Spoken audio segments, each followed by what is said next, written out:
Older broke a lamp and had cut the female. He also threw a large knife at the male, which, according to the roommate, barely missed him. When the police officers arrived, they spoke to Older, who appeared to be under the influence of alcohol. He was also in possession of marijuana. Older had a medical marijuana card, which he showed to the officers.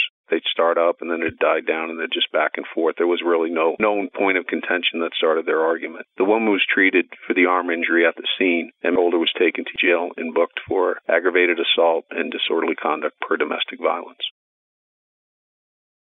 Whether or not the CFD will attach a fee to every new home building permit pulled in Pronghorn. It is Pronghorn specific and will only apply at the time a new permit is sought for a new house. That their out-of-pocket cost does not increase for those residents in Pronghorn, and making sure that the developers pay their fair share through the issuance of a building permit.